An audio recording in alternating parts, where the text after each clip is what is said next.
Yeah, bring her over here.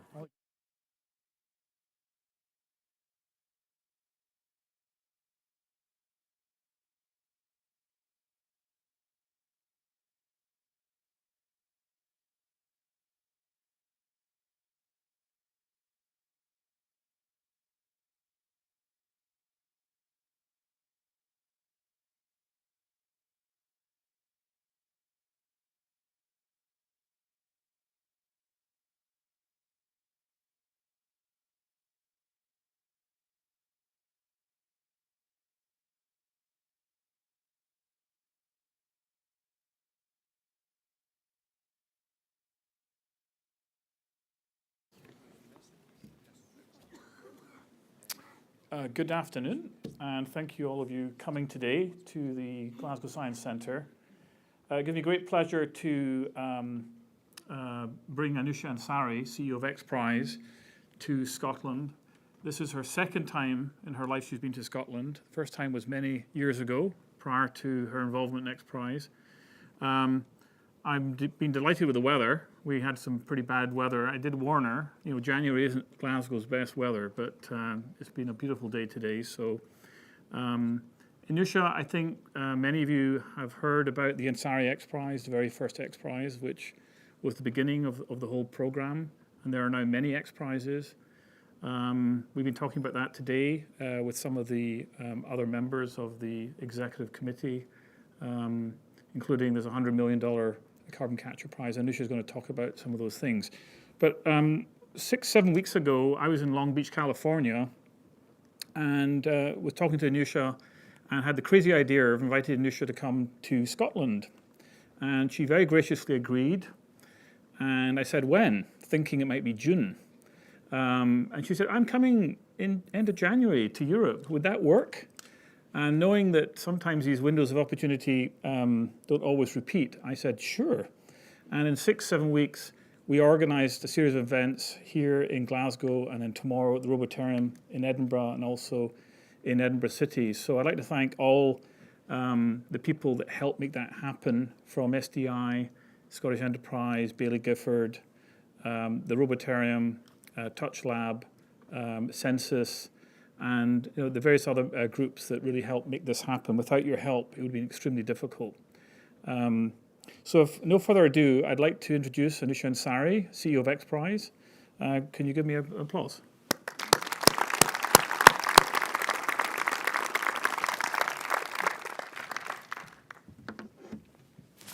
So it's wonderful to be here. When Craig invited me, I didn't expect a 3-day jam-packed, not even 2 minutes spared type of an agenda. But I'm so delighted that I get to meet so many entrepreneurs, so many students, and get to learn about the vibrant and innovative community in Scotland. So thank you to Craig and Colette for making this happen for me, and also Scottish Enterprises, Baillie Gifford, and other people who sponsored the event. I have a few slides to help me tell my story, because my life story and Xprize and innovation and entrepreneurship and why I'm here is all intertwined. They're not different things for me. I usually show this image, which is a patch I designed for my space trip, and I wore it on my spacesuit. And on top, you see, imagine, be the change, and inspire. These are the 3 phases of my life, and I'm in the last part, the inspire part, but I can get to that point without talking about the other 2. And here's a brief story of my life that I'll elaborate on more.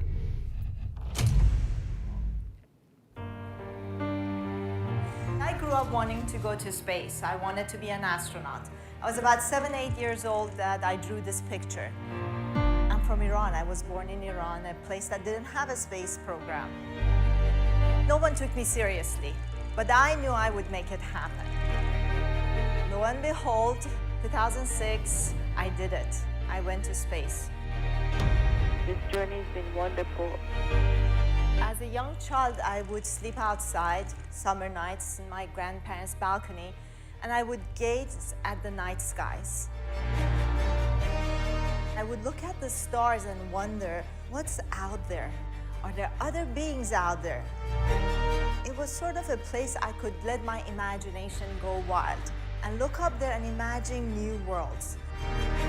Imagination is a very, very unique gift we have as human beings. And as we grow up, we forget about it. So you can imagine your future. You can make the future whatever you want it to be.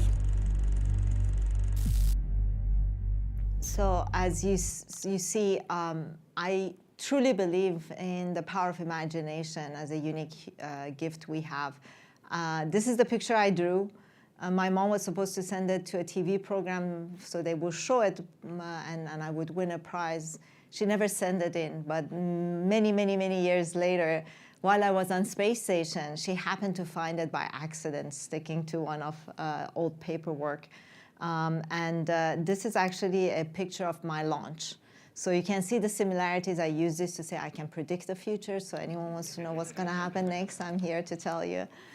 I think imagination is at the heart of innovation. Everything we've created, it started with an idea that sparked maybe because we saw something or because we read something. I loved reading science fiction. I loved watching sci-fi movies.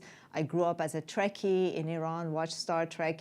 And a lot of times we see ourselves in those, characters, and those characters come to life.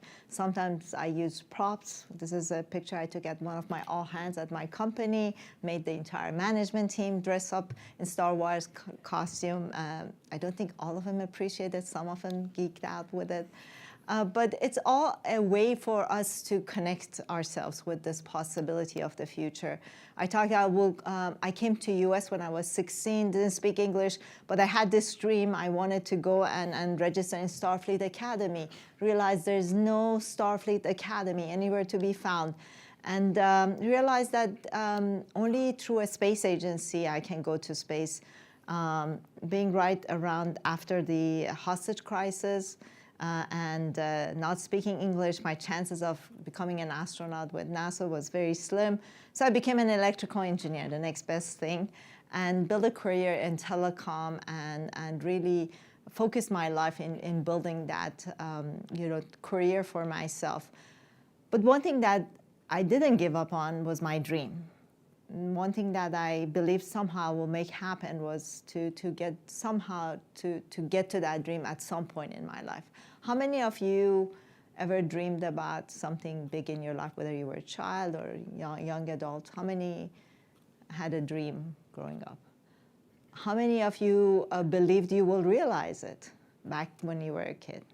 Okay, not as many. How many of you have realized it?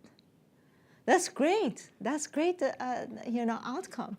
But these day and age, when you talk to a lot of young people, their aspirations are not big and audacious enough, or they don't believe they can make it happen because the world, they feel, is not cooperating with them for whatever reason. But I believe that somehow I will make it there. Maybe not on Spaceship Enterprise, but some other way. And my way, which is the be the change part, the imagination you saw. Now I'm in the phase of I became a successful tech entrepreneur, sold my company, and I'm like, okay, this is my chance to really pursue my dream. Went back to school, started astronomy this time. Didn't have the strength to go back to really deep calculus, so I didn't do astrophysics, which was my first choice. But then I met Peter Diamandis in this journey, and he told me about an idea. He had just announced a prize for $10 million for people to build spaceships to go to the edge of space, 100 kilometers. And anyone he talked to, they said it's too risky, it's crazy, no one's going to do that. Space is for governments, and no one supported the prize. So he comes to me, makes a pitch, and immediately I say, and he designed it because he read a book about the story of Charles Lindbergh flying from New York to Paris to win a $25,000 prize, an Orteig prize. A Frenchman, Raymond Orteig, had put up this prize and he flew to win it. And that changed the aviation industry, created the aviation industry. The mindset shift that happened allowed for more pilots, more passengers, more airports to be built. And he wanted to do the same thing in the space program. And when he told me about this idea of a competition, the story of Lindbergh, as an entrepreneur, I said, this is amazing. Why don't more people use this concept in business? Because you're basically saying, I want to do something big and risky and complicated, and it costs a lot of money. So you put out a prize, you go tell the world, this is what I want, go build it, come demonstrate it to me, prove to me that it works, and then I pay you the money. I'm like, wow, what a concept. I've been paying people to build the software, and half of the time it doesn't work. Now you're telling me the world will work for me for free until they actually build it. And to me, this was the best part of Xprize. So the prize was launched. It took 10 years. So the first part of Xprize was this launch of Ansari Xprize. And $10 million purse brought 27 teams to compete for the prize. And the 27 teams brought in $100 million in investment. An area that there was very little activity. Commercial launches were not possible back then. And no one was really investing in small, commercial space companies. The world is very different today, but I think this was a pivotal moment for this change to happen. Because during those 10 years, we were able to educate, policymakers, create a way for them to launch the arm at FAA that allowed for Xprize teams to launch, actually became the arm that gives launch licenses to SpaceX today and other companies.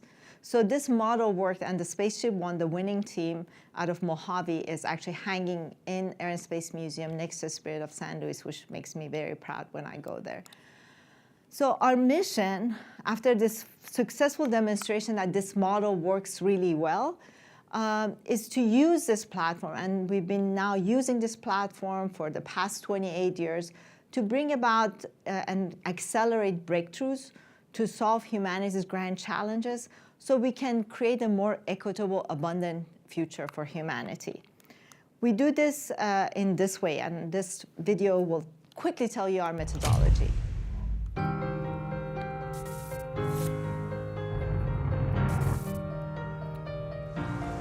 The Xprize Foundation runs incredible large-scale competitions around the world that set very clear, measurable, objective goals. The first person to build, demonstrate this capability wins the prize money, and the world gets the benefits. Anousheh Ansari is the CEO of Xprize, which sponsors competitions to solve the world's challenges. Competitions and prizes can actually bring innovation to solve not just any problem, but really big, challenging problems. I think we're about setting a high bar. You want to set a goal for people that's inspiring, but it's also hard. When we're designing an Xprize, we're looking for something that is audacious and achievable.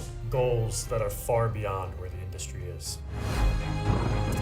Problems that the markets have failed to solve. To help people really dig into their imaginations. Creativity is everywhere. We don't care who you are or where you come from. If you're able to accomplish this task, you win, and that's it. 1,000 years ago, it was only the kings and queens who could do anything on a national or regional level. Today, it's all of us. Anyone who's truly passionate, driven by a massively transformative purpose, can go and make a change in the world.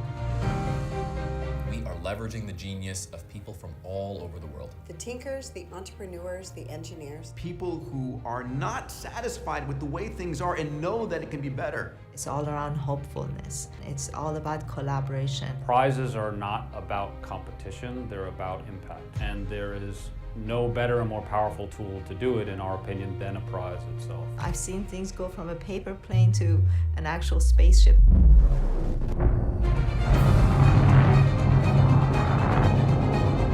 We've seen private spaceflight revolution. $300 million invested in the lunar economy. Over 10 million kids integrated into STEM education. Technology that increased the rate of cleaning up oil spills. Technology to help keep people safe. To make sure everyone is healthy. Feeding people, educating people, cleaning the air, exploring the oceans or space. We're changing what people believe is possible. We want to have an ideal future, and it's up to us to build it. So no matter what challenge you want to solve, join us on this journey. Just don't be satisfied doing nothing.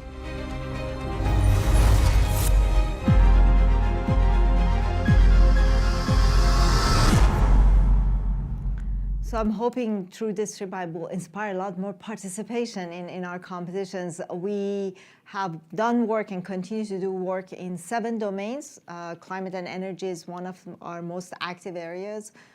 We have a biodiversity conservation, health, food, waste, water, education and society, exploration and deep tech. These are our active prizes. Actually, one of the largest competitions we've ever launched is a carbon capture competition to scale up carbon capture to gigaton level, which is what we need. We need innovation that is radical these days because our problems are so big that we can't just do incremental improvement, but we really need radical changes in the way we do many things. The other one that we have active, and we're at the semifinal stage, and in a couple of weeks I'll be in Dubai for the semifinal, is an alternative protein. We call it Feed the Next Billion. It's to create white meat from stem cell or plant origin, but create a fillet of fish or chicken that will taste, be prepared the same way, be stored, have the same or better nutrition and same or better cost with sustainable energy sources that will be the source of protein for the growing population we have. We also have an active rainforest competition. And later in a couple of months, we will be doing the semifinals in Singapore for that competition. I'm very excited about it. And we just awarded our rapid reskilling competition in the upskilling lower income population. The team that won the prize became the team that was licensed by Richard Branson, and Virgin Galactic was born. It went public for around, I think, $2 billion. They went up to $9 billion. I think they're hovering around $2 billion now in valuation. SpaceX, Blue Origin, and many other space companies benefited from all the regulatory changes and the change in mind shift and flow of money in this area, and is continuing to grow. And it's multiple, I think tens of trillions are estimated to go into the new commercial space. And these technologies are, and I'll talk about some of them, it's not just for exploration of space, it's also mostly to help us live better lives here on our planet. We've launched close to $300 million worth of prizes, and we have another $300 million of prizes in development. We have not successfully awarded 2 prizes because they expired and the teams didn't reach the goal by the time allotted. But even in those competitions where we didn't reward the winners because we didn't have winners, the impact was still there, and that's what we're very proud of. We have many different ways of measuring impact. We just published our impact report. It will be on our website soon. But we look at, how much investment goes into the teams who compete as one of the measures, one of the big measures. And we look at that compared to the prize purse, and we've seen on the average 20 times, almost 20 times return on investment based on the investment in the teams compared to the prize purse. And this is, to me, an incredible way of, instigating change. So if you have passion to create some change in the world and you have so much money you want to invest, through a prize, through a competition, you can bring 20, 30 times sometimes that amount from others to also invest in the change you want to make. And to me, that was when we became the sponsor, my family and I became the sponsor of the first prize. To me, it wasn't a philanthropic donation, it was an investment in the future, and that's what we do. We're looking for people who want to invest in the future. So let me talk a little bit about space, because that's my passion, and I know you have a vibrant, growing space program and space economy growing here in Scotland, and I was so delighted when I learned that. So one of the technologies that is going to help us further our advancement in space and actually build our next colonies in space is 3D manufacturing, additive manufacturing. One of the Singularity University teams Made in Space became the first company to put 2 printers on space station, that people started printing tools because we can't carry everything with us. So that's, I think, an amazing technology that will make it possible, whether it's for food or habitation or other needs we will have when we go to Moon and Mars and beyond and build colonies there. The other thing is as human beings, our bodies are not very resilient to the harsh environment of space. So if we want to live a long time in space, there may be possibilities for augmentation. I will start with just augmenting outside of our bodies, and eventually maybe at a deeper level to augment our genes to be able to be more resilient to radiation and to the environment of space. But we've seen uses of enhancements like this already in space. Once we get there, usually when we go up there, we look back and look at our home planet and see what we can do to really preserve this beautiful home we have. And the technologies and research that has been done on the space station has been amazing in that regard. One of the things that has enabled our Earth observation possibilities is the new small satellites. And the reason these are made possible and the business model works is because we have these curves sort of coming together of electronics and technologies like that miniaturizing and decreasing in value. At the same time, launch cost is coming down. So putting a lot of these Earth observation satellites and constellation and learning more about our environment, managing data, and creating an enormous amount of information about our world, it's a big part of that.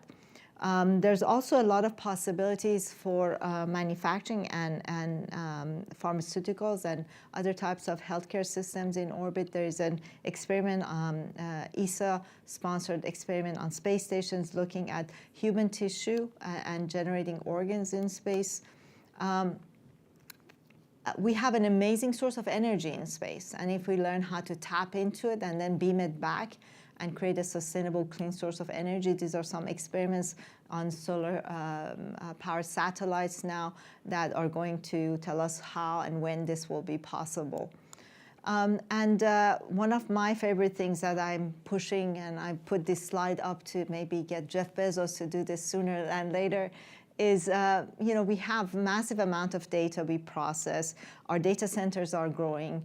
A lot of them are actually to store our pictures of our cats and our selfies and things like that. And we're using valuable, precious resources to do that. So why not put these data centers where they have plenty of sunlight and a very cold place so we can actually do what we want to do without putting a burden on the resources on our home planet. And we know how to put computers and solar panels, and the cost and the size and the weight of the solar panels are decreasing also at a rapid rate. So if we figure out the heat dissipation issue, I think this is very doable. So we sometimes, when everything is happening at the same time, technologies are changing at the same time, it's hard to predict the future, and it makes it something that we fear and we became wary of. AI is one of those technologies that's exciting and scary at the same time.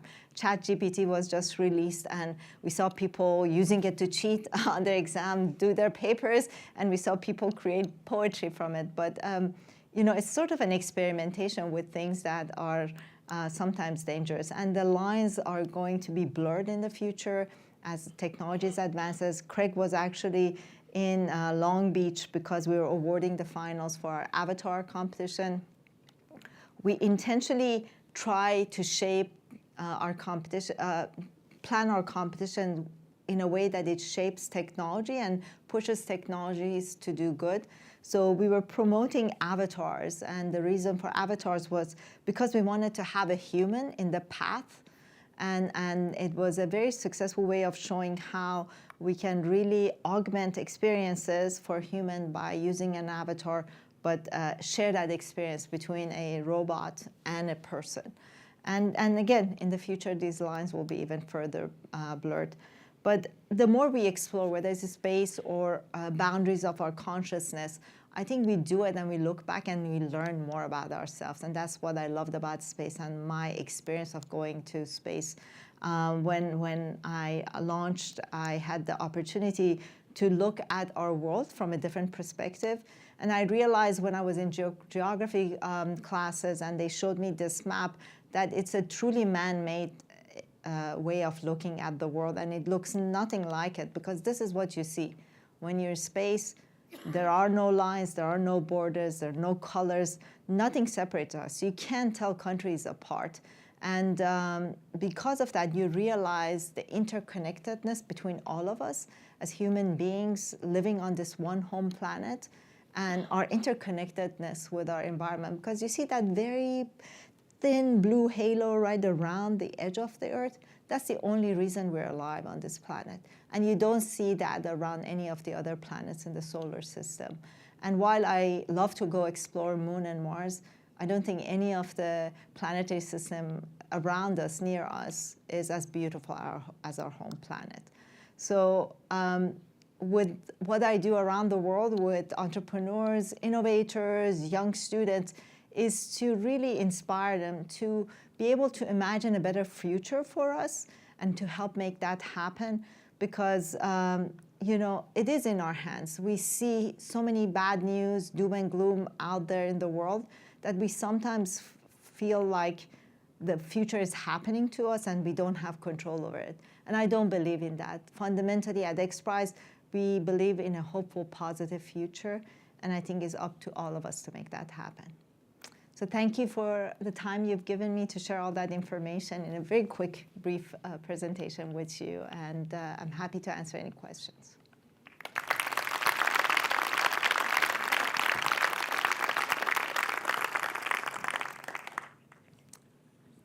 So what are we? Okay, thanks. I think we have some mics in the room. Do we have mics in the room? We have a question over there. Do we have some questions? Or shout it out to me if you don't have mics. Go ahead. Anousheh's going to just, maybe if we don't have mics, can we, Oh, we do have mics, right okay. There. Okay, it's coming. So if you put your hand up, then yeah, put we your can hand pass up it down. in the, yes.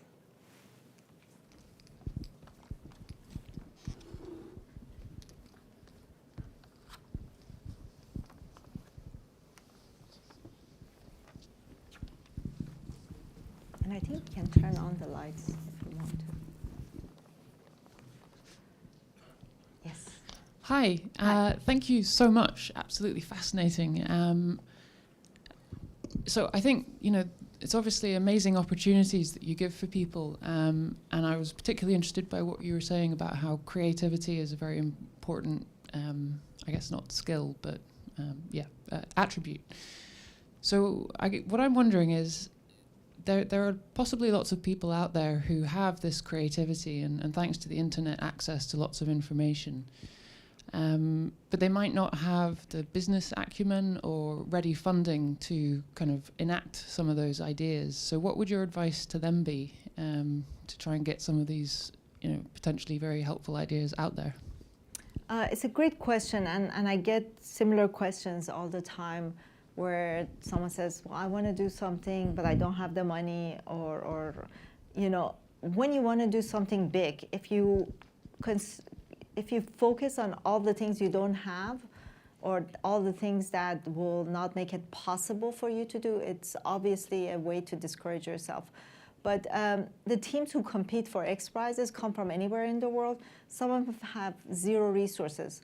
One of the teams who competed for the Ansari Xprize was this young man with a dream of going to space in Argentina, rural areas, and he started building something, and his neighbors started bringing him, you know, material, food. Someone said, I can help you build this, and something. So it's like, there's a saying, a journey of 1,000 steps starts, 1,000 miles stops with one step. So I think you need to take one step at a time, and in my life, that's what I've done. At the Xprize, we encourage everyone to enter, and we help support them accessing to access to capital, access to learn how to build this business plan. A lot of them are students. Most of our competitions entry are coming from students who got together or with a faculty member, and they have a great idea, and they start working and building it, and we teach them how to form a company, or we put them in touch with legal advice or financial advice. We help them build pitch decks. We help them practice pitch decks. We hold investment days for them, for investors to invest.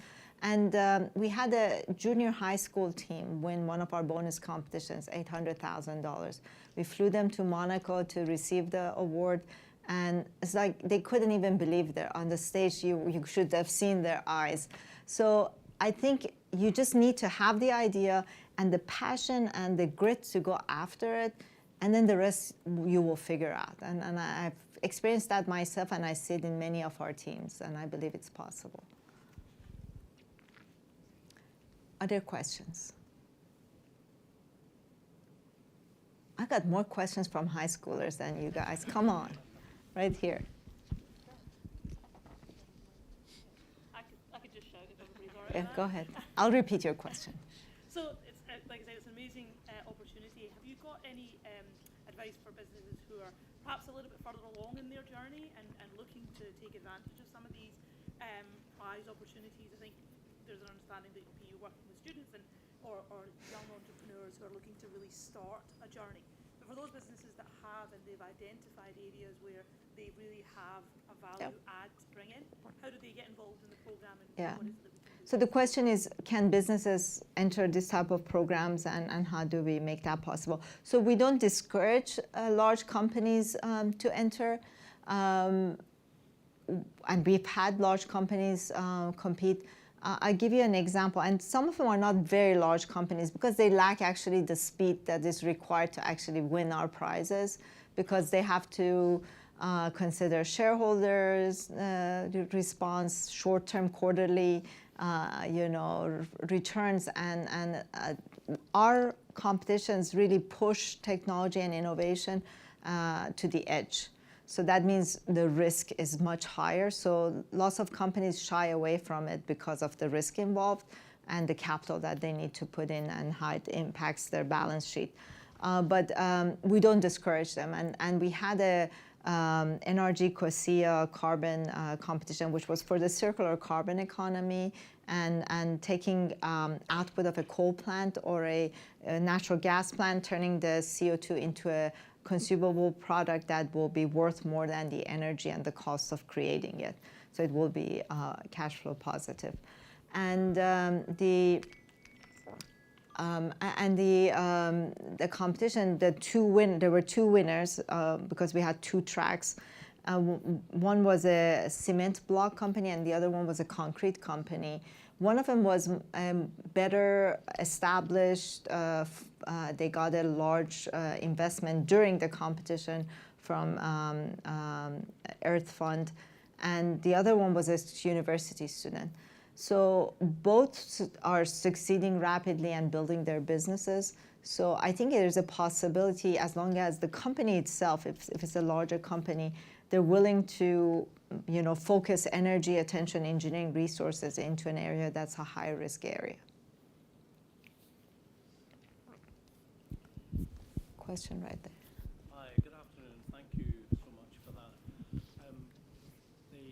All this is about the good uses of technology, which I've spent quite a lot of time in as well. What I worry a lot about now, just by the things we've brought in, are the bad uses of technology. So generating, you probably saw with the Dungeon game, what exploded in its use was not palatable and raises other issues about trying to regulate this. So I worry that good technology is going to get a bad rap because of its use and abuse. Yes. How do you think we win that battle in people's hearts and minds about good technology being good for all of us? Yes, it's a good question. And as a tech entrepreneur, I see exactly what you're saying, that technology can be used for good or bad. My battle in this area has been on two fronts. One is through creating awareness. Technology is something that as soon as you start talking about it in very technical terms, people shy away and it's like, I don't know, I don't need to know what's inside, I just need to know how to use this thing. And I think we need to make science and technology more understandable for everyone and make it simple and easy to understand, because creating awareness around how things are being used is one step toward making sure that people understand the potential harms and the potential benefits better and value and weigh those closer. For example, artificial intelligence is one of those technologies that It's actually in our everyday lives now, and we're using it. Most people don't even understand or realize it. If I tell them, they will be surprised. It's like how you get credit allocated to you in decisions to apply for a job, apply to a university. A lot of decisions that really impact someone's future is being made by AI these days. And the way the AI has been trained, the data sets and the algorithms have some bias built in because the data is not clean, it's biased itself, it's not complete. So the decision makers, which are these algorithms about our lives, are biased. And people think because they're machines, they can be biased, and it's not true. So I'm in this business, so I understand it. Most people don't. So they don't even know if they say, well, how come I didn't get it? It's like no human beings are involved, so it can be discriminatory. It's a machine making the decision, but it is true. So awareness is important. We need to make sure that also we have smart policies. I'm one of those people, I don't believe in a lot of regulation, but I believe in certain powerful technologies. Smart regulation and policies is important because right now the fate of all these technologies is decided by very few, very large, powerful companies. And I think that's dangerous. My career grew through the time of divestiture in US and the telecom business and making sure that it's more diverse. And I think we need the same thing to happen again so we don't have large monopolies in this area, especially with these powerful competitions. And also in the future, we need to get ahead a little bit instead of running behind technology. So policymakers in general know very little about technology and its power.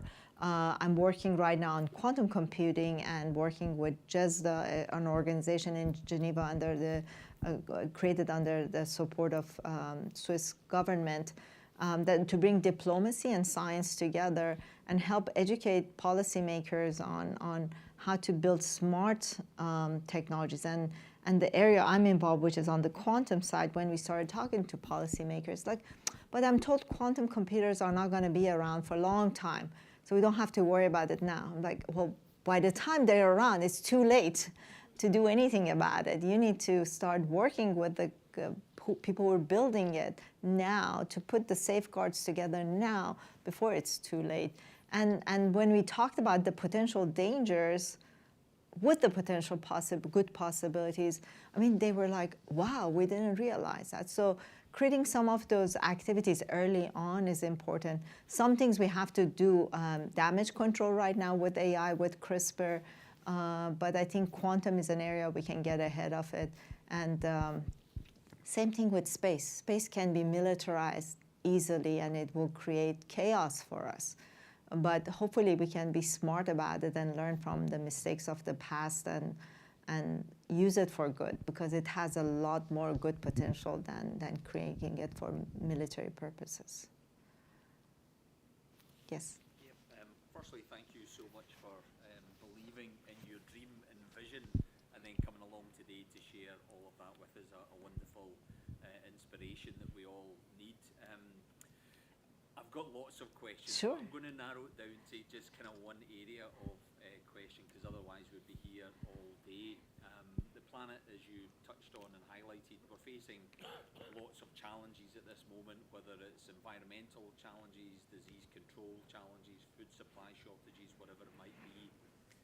And the solution to those problems will in part lie to our generation, but probably lie in the next generation. And I'm not meaning Jean-Luc Picard with your Star Trek reference from earlier. So it's incumbent on us, it's incumbent on our generation to inspire the next generation. And you talk about imagination, and all kids coming into school are very imaginative, but we've got an education system that kind of knocks that out of them. And then when you go into industry, they ask you to be innovative. Well, innovation is just imagination for grown-ups. Yes. So I guess the question is, it's incumbent on us to inspire the next generation. So what should we be doing to inspire that imagination, inspire that innovation, to educate the next generation to be able to take on and solve some of these big problems that we're facing? Yeah, so how much time do we have? So I think, Just one question. no, I know, and it's a great question, and something I am deeply passionate about, empowering our young people. And another organization I'm very involved with, Peace First, is actually a way to give small grants to very young kids to pursue something, a program they want to do. And just the fact that we trust them and we give them a very small check, but to them is a big check. And they can go build something, and I'm not asking them, well, how much did you spend on what? I'm not looking over their shoulder, empowering them. It's a great way to get them going in this path moving forward. But it starts with the education system and the way we teach our kids. And throughout the school, we sort of beat imagination out of them. It's designed to do that, to be practical. Don't ask too many questions. We teach as things are facts. And frankly, the one reason I love astronomy, one of my professors, the first day of class, he said, astronomy is not an exact science. I'm sharing you with things we know now, and next day we may find something that I have to come here and tell you all these things are now proven wrong. So the fact that, you basically are saying, this is how much we know, but you can question everything. Because by questioning and asking the hard questions is how we continue to invent and imagine things and not get stuck in one way of doing things. So I think that is a big step in changing the way we teach our kids, our education system is antiquated. We have so many new technologies, and I think with COVID and remote learning and all of a sudden moving into the digital learning systems, that was a great lesson. And without COVID, it was a lot of bad things also happened to kids during COVID. But that push to going online, I think, was a good thing, not just for teaching online, but the fact that we learn how to use tools. I do believe it's good for kids to interact in person and be together, but our teaching systems and tools has to be upgraded and changed massively. And there are lots of little innovations there, but again, you bring the policy side and the government side, getting those technologies and things into the school is like such a big hurdle, and I think we need smart policymakers that accelerate that for the sake of the government and the country, and to create the innovators, entrepreneurs of the future, to grow the economy and all the things that you guys know better than I do. So that's one way, and I think risk capital is another one. When you want to build something, I definitely think there has to be some risk mitigation factors, there needs to be practicality, but we need to allocate a little bit of money for really high-risk ventures and allow people to dream crazy things and little by little get capital as they prove and reduce the risk in them.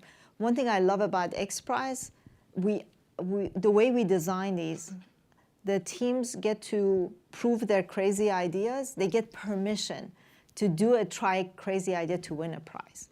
And once they get to that stage, because they have to build and demonstrate their solution to a group of really highly educated and expert systems, the outside capital sees that as a benefit because we already took a lot of the risk off the table. So then they get external investors to invest even in a bigger way in the company. So I think risk capital is another element that would allow for bigger imaginative solutions to come out, bigger innovations. Yes? Could you explain a little bit the relationship with the investors and the winners? How does it work? Yes, so the question is the relationship between investors and the winners. So we go out there, we're a nonprofit organization, we go out there and fundraise for a prize sponsorship. The prize sponsorship has two parts. There's a prize purse that goes directly to the teams, and then there's a prize operation money that Xprize uses to run the competitions. They're usually 3 to 5 year competitions, tens of millions, now hundreds of millions.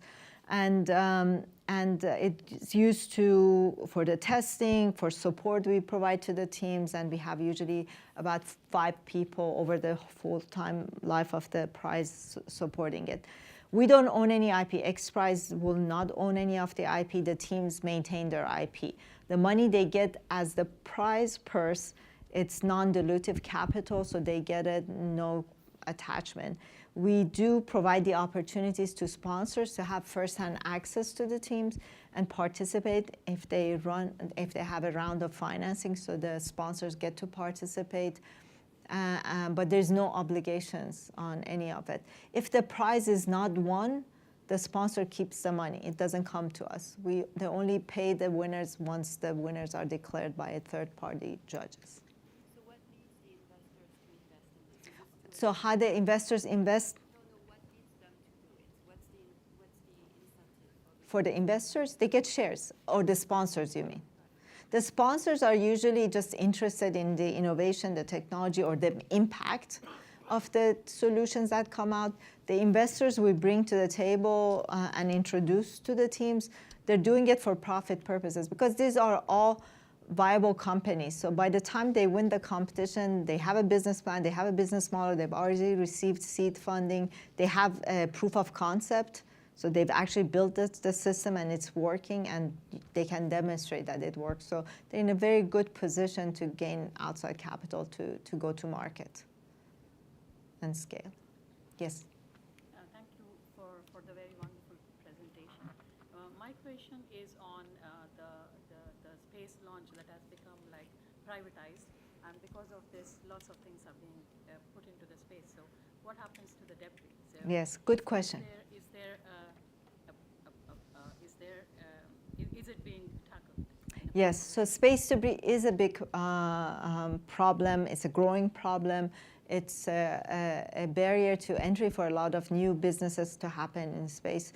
And we have designed a competition, and we're halfway in our fundraising phase for the prize. We hope that by 2024, we'll have the full sponsorship to launch a space debris remediation competition. The reason it's important is I talked about a lot of potential for space commercial opportunities, manufacturing, Earth observation, power resources.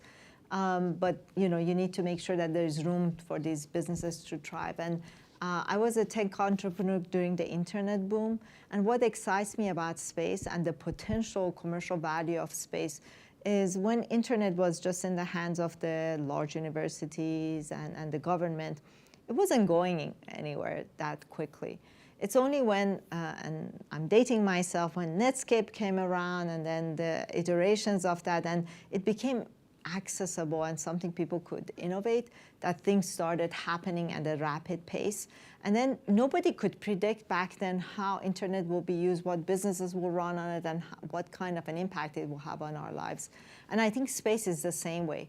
Once the access to space is opened up and the cost is reduced, innovative ways of using space resources to build businesses, successful businesses, and help us will be tremendous, and it will bring tremendous value. And I'm happy that we're launching the space debris competition. It's sort of clean the way out for new businesses to launch and create a sustainable presence in space. Yes. Hi again. So as someone over here mentioned, there are a lot of problems at the moment, and the ways we're negatively impacting the environment are legion. And here you are on the sort of cutting edge, the front line of change. I guess what I'm hoping is that do you have a lot of hope? Can you give us some reasons for being hopeful? Yeah, because it only requires willpower to solve our problems. And willpower is in our control. We just have to find the courage.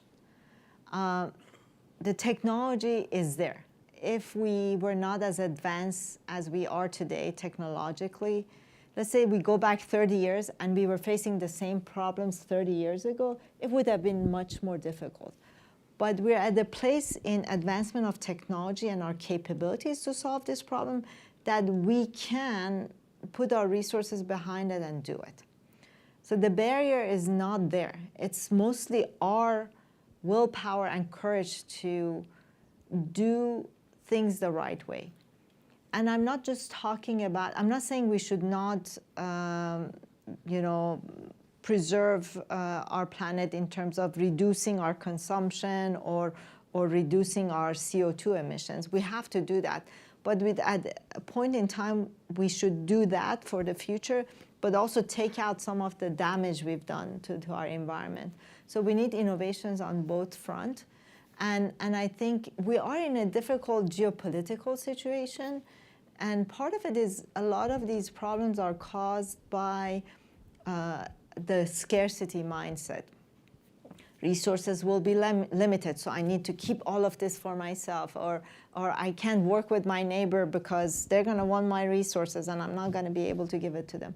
So we look at ourselves as separate islands, but we're not separate islands. We're connected together, and something goes bad here, it will impact the neighboring country whether they like it or not.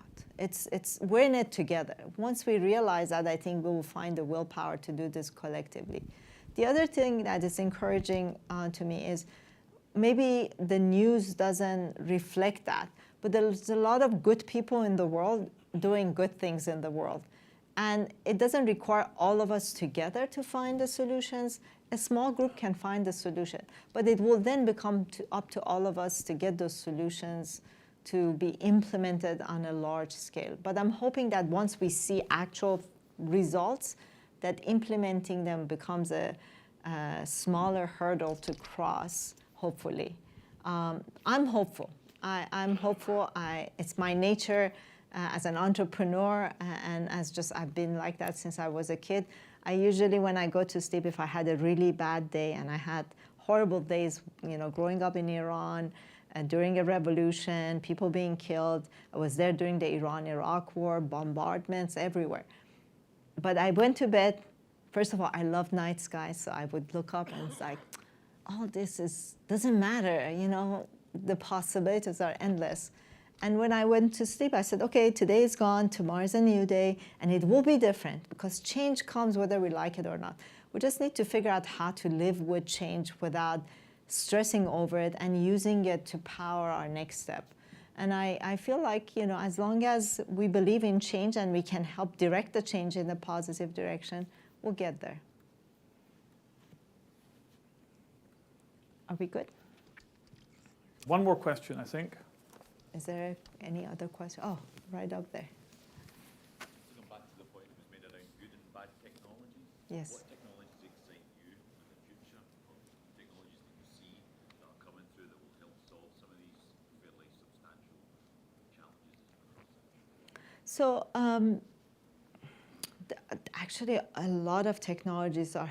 What excites me is how they're all coming together very rapidly. So you have AI, you have CRISPR, you have nanotechnologies. I think these three technologies coming together will make massive improvement in human health and fighting disease.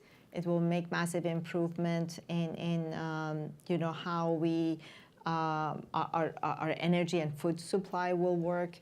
Again, I'm excited about possibility of space technologies helping bring different sources of energy back to Earth, whether it's from orbit or from the surface of the moon, and really, so with abundant, very low cost or free energy, we can do anything.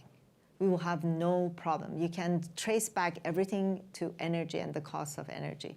And the cost of energy, sustainable energy, is dropping, and it can further drop. So I think if we solve energy problem, we can solve any problem on Earth. Thank you, Anousheh. A very thought-provoking and insightful lecture. We appreciate it very much. Thank you. So can we just have a round of applause for this? Thank you.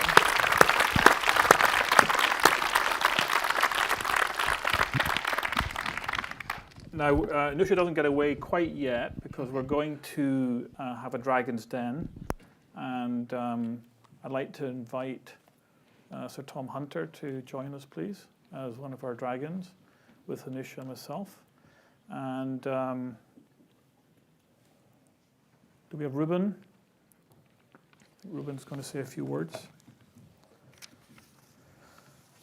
And while we're waiting for the dragons to get situated, I just want to remind everybody about the activities happening for the rest of the afternoon. So after the Dragon's Den, which will end about 10 to 4, 5 to 4,